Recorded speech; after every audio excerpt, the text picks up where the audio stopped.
Hello and welcome to this pick a card reading. My name is Gabby Turner. You'll always know it's my video if you see this tattoo on my thumb here. All right, so I'm chilling like a villain in my van here. Some of you know I'm living that van life, which was unexpected, but it's bringing its own interesting set of blessings and obstacles, which I'm overcoming and adjusting to. But that's where I am now in my life. Today we're going to do a pick a card reading on, what's the vibe, the energy, the interactions. What are those going to be like between you and your person the next time you meet or the next time you interact? Because I know there are some people out here who maybe don't have any upcoming plans to meet in person. Everyone's situation is different. But so your next interaction with them, basically. All right.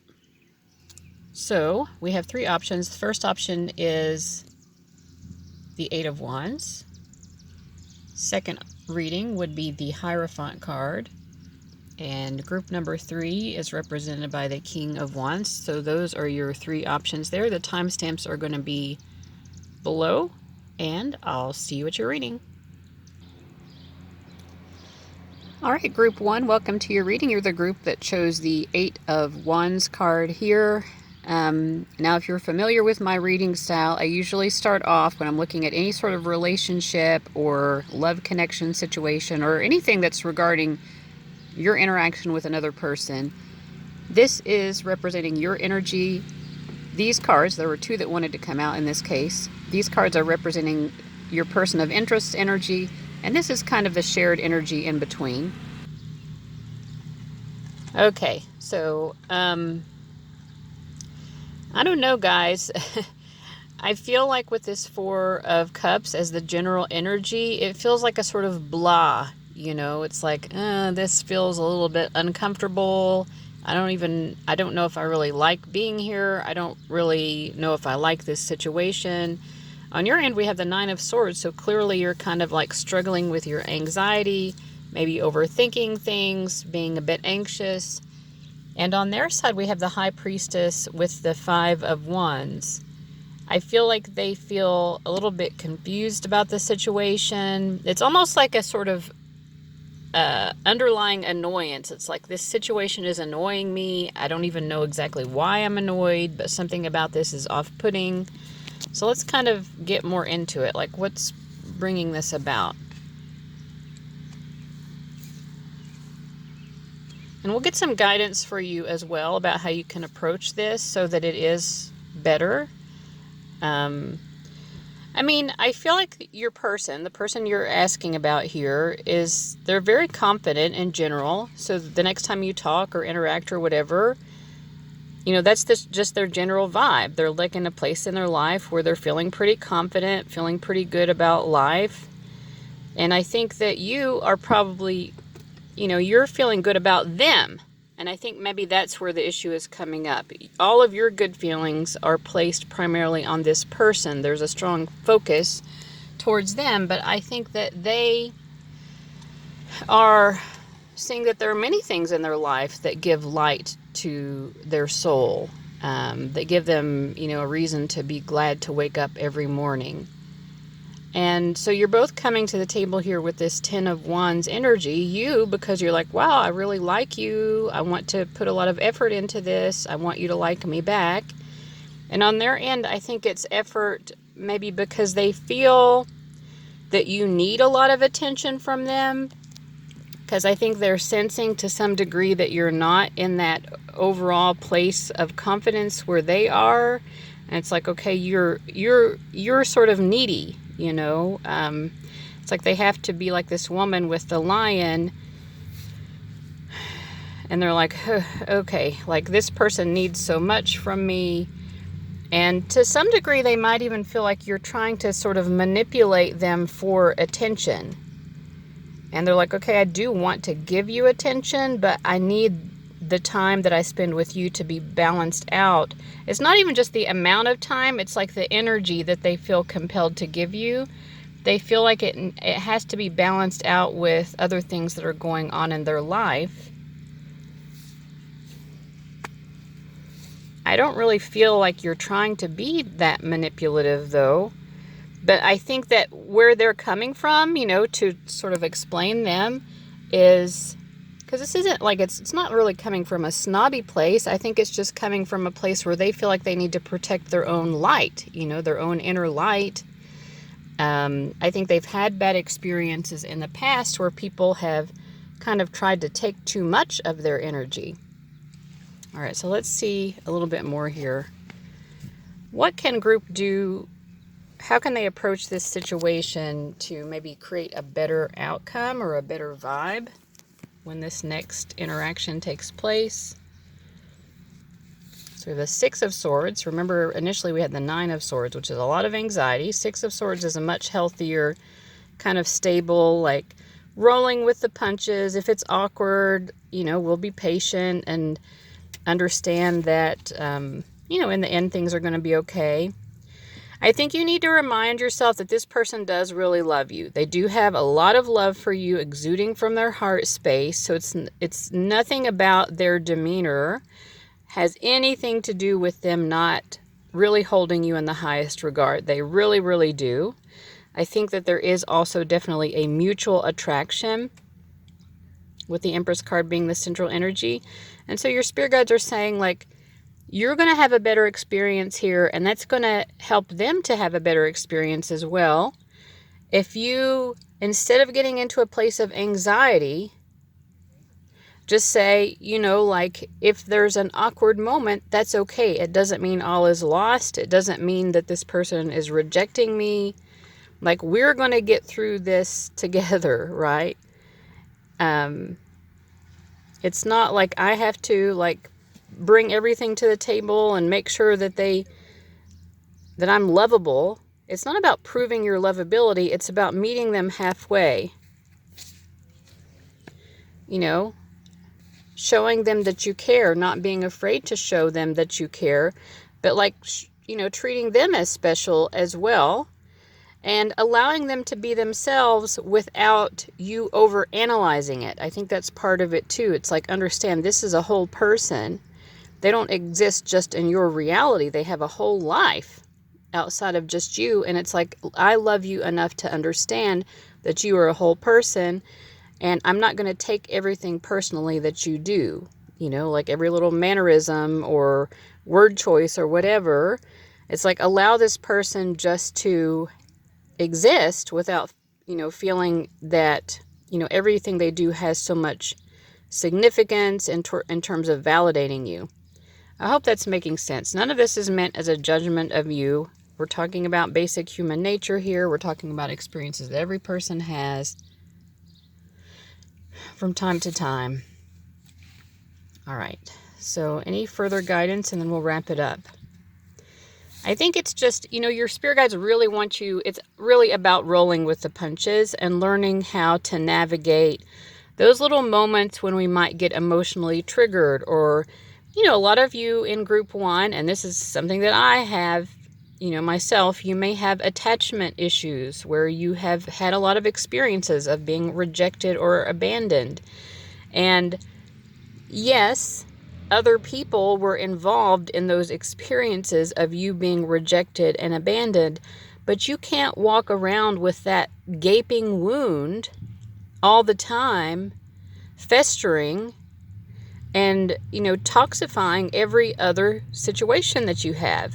When I was younger, I got accused sometimes of being too sensitive, and I was like, too sensitive? What does that mean? Like, how is it possible to be too sensitive? And now as I'm older and wiser, I'm like, you know what? To be honest, there is such a thing as being too sensitive, because sometimes being too sensitive means you're taking everything personally when it really isn't that personal, or it's just like, people have normal awkwardness, awkward moments, or there are awkward silences, and it doesn't mean that someone hates you.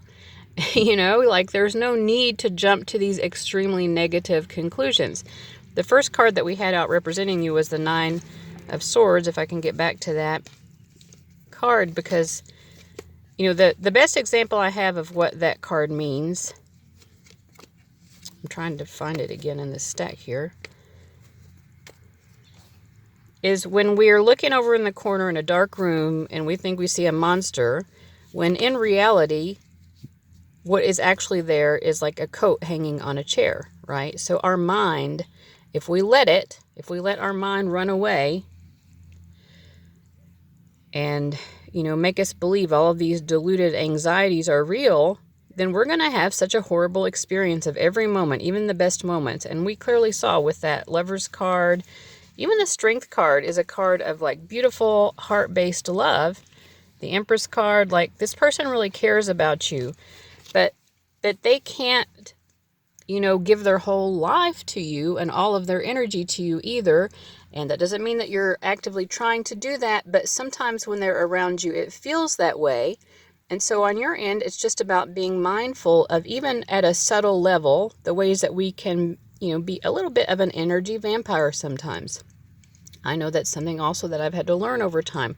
I wasn't ever trying to be an energy vampire. I think that's actually one of the falsehoods about energy vampires, is this idea that people are trying to. I think most of the time when people are being energy vampires, it's totally unconscious. There's not a good self-awareness of how your energy is affecting other people. And once you gain that awareness a little bit more, and you can exude a sort of warmth and confidence of your own and bring that into the situation, then you're going to have a better experience here. All right, guys who watched group number 1, thank you so much for watching. I hope it was helpful. Remember, in my readings, you'll always know it's me because you'll see that tattoo on my thumb. And all right, thank you for watching. Bye-bye. All right, group 2, those of you who chose the Hierophant, this is your reading. So we're looking at your energy here on the left, their energy on the right, and then the shared energy, which is the Nine of Cups. So I'm going to start there because that's a great place. It's going to be, the next time you see or interact with this person, very happy, like happy and enjoyable, I think, on both sides. What's interesting is that, I think that you may have a lot that you're doing. So it's all of your focus is not going to be on this person. So let's say you meet somewhere. It could be at work, it could be at school, or just something where you're gathered together and you're working on some sort of project, or there are other people there, like, I don't know, maybe you're being asked to fill out paperwork. Who knows? It could be anything. But you're around this person and you've got other things going on, and you're kind of happily doing whatever it is, whatever your tasks are. And but there's something task-oriented about what you're doing. But I think that you're still capable of interacting with this person from time to time. And it's like nice and upbeat when you do interact with them. On their end, they're going to be very like open and unabashed about like looking at you. Like they're not as busy as you are for some reason. So they have a lot of time to really just be looking at you. And when I say unabashed, I hope I'm using the word correctly. Like they're not trying to hide the fact that they're basically staring at you. Like, they don't care who else sees it, too, because I do feel like there will likely be other people around. I mean, this is a group reading, so, like, things could vary somewhat from person to person, but in any case, if there are other people around, this person does not care who knows, because this Temperance card is like wearing your heart on your sleeve. It's like open and honesty, Sagittarian energy. It's like, and with the Page of Swords, like, they're just paying attention to your every move. So this is interesting. Let's get a little bit more in depth here about what's going on.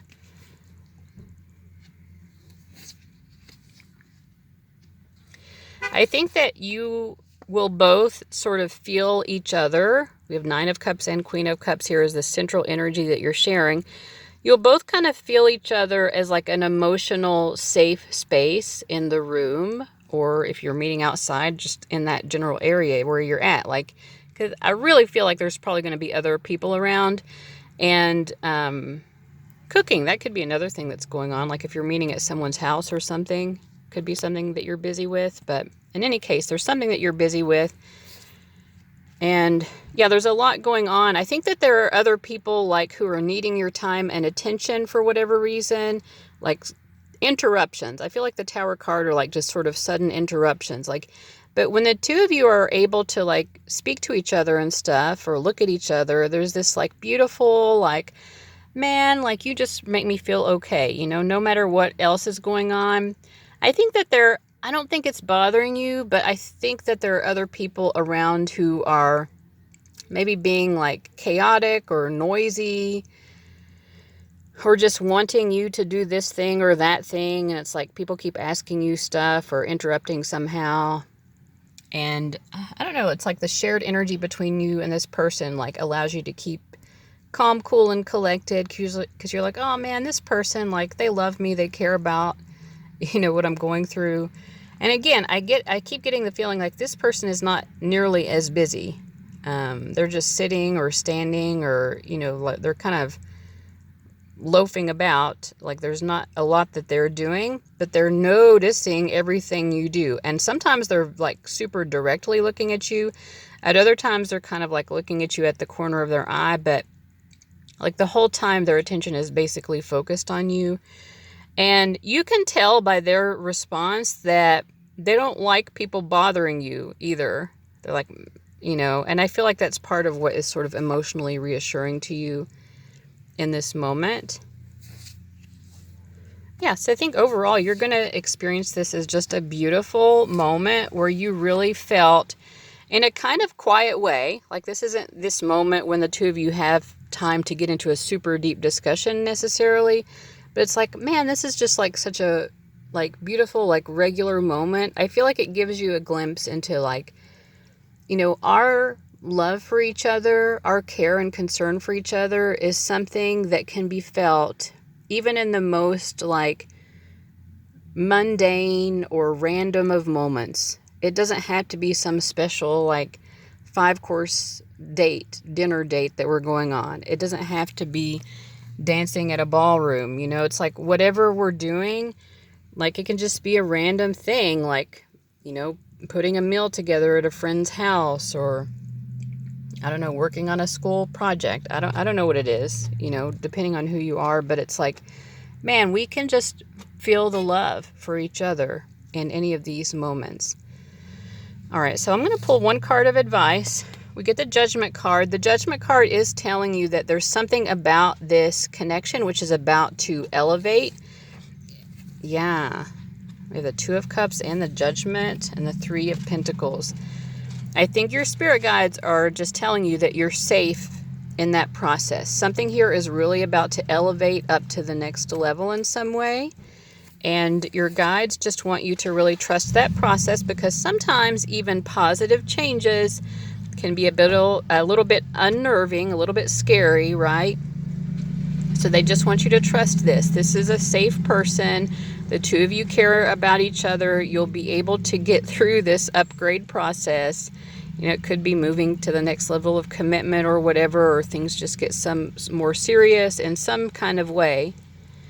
But whatever is happening, they just want you to, like, you know, keep your emotional equilibrium. Yeah, just keep grounded. You know, keep grounded through the process. Take it one step at a time. But there is a big positive change coming up for the two of you. All right, thank you so much for watching. Remember, this is my thumb tattoo. You'll always know it's my videos when you see that tattoo. And I'll see you guys later. Bye-bye. All right, group 3, you chose the third card in the beginning, which I believe was the King of Wands. I got things a little bit out of order as I was recording this, so if it wasn't the King of Wands, then I'll make some sort of note in the description box so you'll know that this is your reading. So anyways, it's the third reading, so whatever the third card was in the beginning, which I think was the King of Wands. All right, in any case, we're looking at what the energy is going to be like, what the interaction is going to be like the next time you all see or interact with each other. Your energy is represented on the left by the Queen of Pentacles. The shared mutual energy that you both will be feeling is the Five of Cups. And the energy of this person that you're watching this for is the Moon card.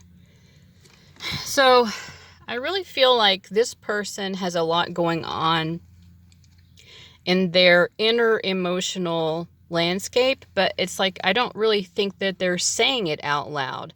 It's almost like they feel like you should be guessing their emotions and then like validating or making their emotions okay.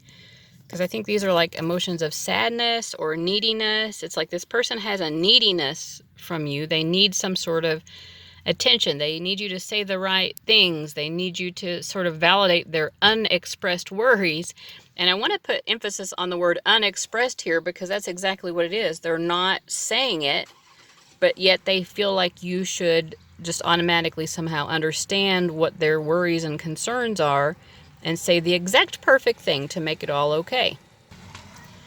On your end, though, we have the Queen of Pentacles. So like you're in this very practical, grounded energy. And when someone is in that practical, grounded energy, it's like it's difficult for there to be an awareness even of how to respond to someone who's coming with this Moon card energy, because it's like, okay, the Queen of Pentacles can be intuitive as well, but it's like, how do I respond to something when you haven't even said it out loud? Like, I could just be guessing about what your concerns are, what you're worried about. And it's almost like I've had experiences like that where I can sort of intuit that someone is concerned that I might, let's say that someone might think, oh, you cheated on me, or oh, you liked someone else more than me, or something like that. But it's like, how do you even begin to placate someone when they haven't brought up the discussion? Because if you're the one that brings it up, then it's almost like it implicates you. It's like, the other person won't understand, like, oh, that's you being intuitive. They'll think, oh, you brought that up because it's true. And then it's like it implicates you in something that you're just trying to explain away because it actually wasn't happening. Do you know what I mean? So it feels like that kind of situation. So there's a lot of pressure on you and on your end. And I feel like you have a really good will towards this person. Like you want, like there to be harmony with this person. You want happiness. Like you definitely want to continue to have them in your life. But I also feel like you kind of want to stand up for yourself too, because you get this feeling like this person is sort of in their mind, at least, kind of accusing me or making some sort of assumption that I've done something that I haven't. Like I want to be able to make it better. That's your desire here. But it's like, how do I go about it? It feels like a very tricky discussion to have, where it almost feels like a lose-lose situation sometimes. And with the Ace of Swords, like this person does want some sort of truth for you, but they won't even ask the question. So it's like they just expect somehow you're going to reveal the truth. But I feel like they're putting you into a sort of catch-22 situation where nothing you do is going to be right, Okay, so let's get some guidance here. Like, what in the world can group 3 do about this?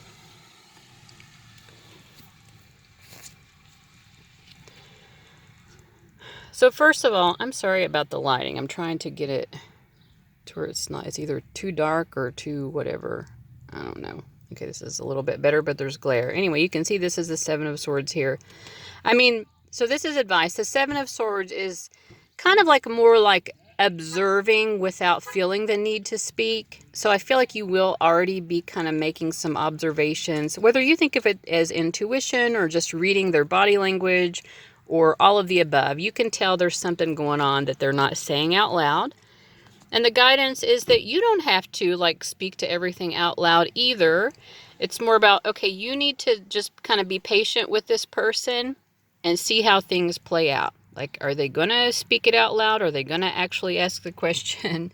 Just kind of wait for them to do that, but take heed of, just make an observation of their behavior. And also the guidance is to let you know that this person does really love and care about you, so they might be having some sort of unnecessary suspicion or something like that towards you. But, don't make the leap of now I can't trust them. You know what I mean? It's like, try to give them a little bit of grace in the process as well. I think in the end, the way that it will eventually play out, and it may not happen at this specific meeting, it might happen at a future time, but I do feel like the two of you will be able to have this discussion. So whatever was bothering them, they will eventually bring it up. It won't be easy for them to bring it up, but they will. And I think that you're basically through asserting your own boundaries by not bringing it up yourself and forcing them to express themselves, they will do that. They'll rise to the challenge, and then the two of you can just have an honest conversation and you can speak your truth. And I think the outcome of that will be that you both know where you stand a little bit, better with each other. I'm not saying that there won't be any hurt feelings, but I feel like there will be hurt feelings maybe with that eventual discussion that happens, that's more like, okay, well, at least we got past that, that was really uncomfortable, but we got past it. We still care about each other, still generally we are happy that we're, connected to each other in whatever way. But it's like, I think you'll both gain a greater awareness of each other's emotional needs and how to communicate effectively. So in the end, it's positive. But, sometimes we have to go through a sort of trial and error process as we're learning that communication with another person. And I see that being basically what's going on here. All right, guys, remember to look for my tattoo. If you see my thumb tattoo, then you know it's me. Thank you so much for watching, and I'll see you later. Bye-bye.